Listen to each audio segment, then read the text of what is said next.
Hello everybody, I'm going to do a table saw modification video here just to kind of give you guys some ideas on what I did to my table saw to make it easier to use.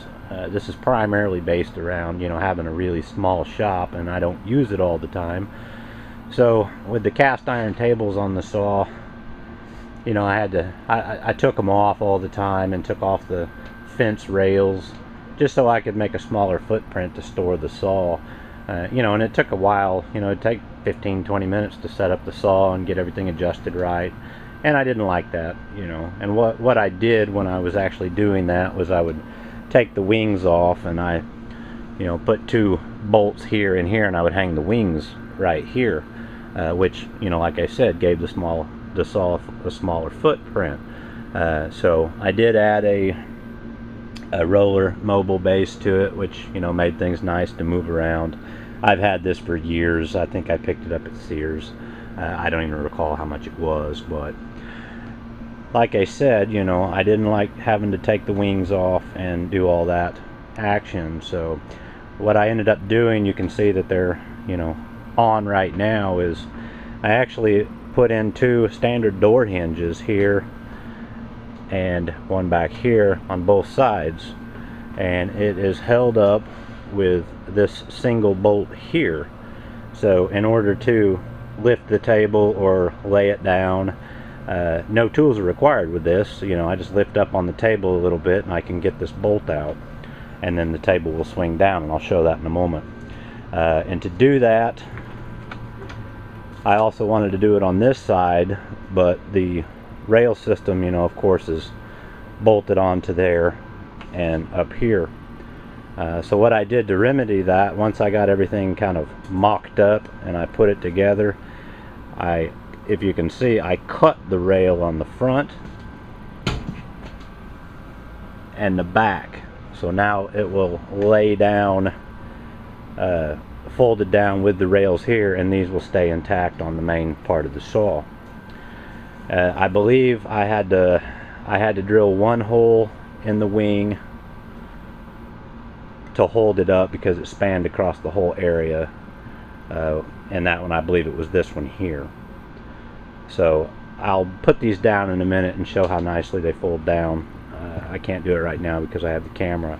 The only other real modification that I've made, and I got this saw from a friend, and he had put these on here, this MDF. He had some on, and over the years it got worn out, so I just used his as a guide and put it over the original fence, which gives it a little bit more height, probably by about 3/4 of an inch. As well as I don't know what this stuff is called, I got it at Woodcraft. It's some type of a plastic, and it's really slick, and it's adhesive on the back, and I like that because the work doesn't have a tendency to grab this fence here. And I believe, if I remember correctly, the factory fence on this, it does have quite a large gap on the bottom of the table that you can't get away from. I don't know if that's why my friend put this on here, but this is riding really close to the table, which is quite nice. And the fence will still operate across that little gap without any issues, as you can see, and you can lock it down here. Another benefit to having the rail system on here, at least in this section, is if I want to cut something inside of this line, let's say I've got about maybe 6 inches right here, I don't even have to lift the wings up to still use the saw. So I like that. I did replace, this is a Craftsman saw. It had plastic handles on it. I got these from Sears years ago. These are aluminum with a plastic spinner handle, and they seem to work better than the originals because the originals broke. Moving around towards the back, one of the best things I did with this was Woodcraft used to sell, I don't know if they still do, the factory sheaves that are on here were cast metal, and it had a V-belt on it originally. So this has now a metal turned machined pulley on here and up where the arbor is with a link belt. These things are great. They take tons of vibration out of your tools. The only other modification that's really been done to it was adding a dust collection port to it, which I have in another video, and you can see how I made that. I'm not going to be able to get a shot of it, but surprisingly enough, you know, I was going to enclose the back of the saw as well, but through my testing, I'm not getting anything out. You know, and I haven't done a whole lot of cutting yet with this, but, you know, if later I need to, I'll work a plate on the back to kind of enclose some of this area since the motor is coming out. It's an outboard motor. So with that being said, that's generally the rundown on it. Might give you guys some ideas. You know, you can make your own zero clearance drop-in plates, which this one's been made out of, looks like oak laminated plywood or veneered plywood. So with that being said, I'm going to drop the tables down and show you how it works. Okay, I've got the extension wings folded down now, and as you can see, this saw is taking on a much smaller footprint, and it makes it a little bit easier to store. You know, like I said, you know, I don't have a big shop, so, you know, space is at a premium, and so this allowed me to quickly move the saw around and store it and set it up. And I'm going to kind of get a shot of the hinges I said I'd put on. There's one here, and there's one here, and these are being held on with just one bolt in the wing and one bolt into the saw table on both sides.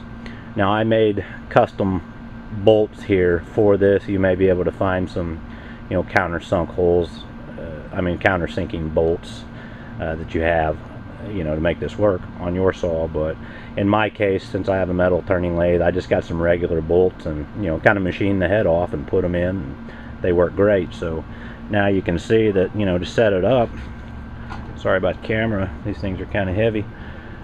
You just lift it up, and then, like I said, I store my bolts here, or the one I use, and I hold it up and put it in that hole, and it's ready to rock and roll. So I'll go ahead and give a little shot of the other side, because it's a little bit different, and I'll work my way around there. And like I said, you know, since I have this cut here, this rail system, I can still use the fence. I can still lock it in, and I can cut up to about 6 inches, you know. And if you're working on something small, hey, that works great. You don't even have to set the saw up. Now, one thing I'll note on mine, you know, these are webbed tables, so you'll see how my handle, you just have to kind of put it in the right position, you know, to get it down in the web. Now, if you have a solid steel table or a solid cast iron table and you try to do this, you may run into a problem with your handle. You know, it may just come down and hit the handle and not totally fold down, but that may work as well. So I just wanted to give a little video on this for informational purposes, especially folks, you know, like myself, who have extremely small work areas, and you need to utilize the space wisely. Thanks for watching, and good luck.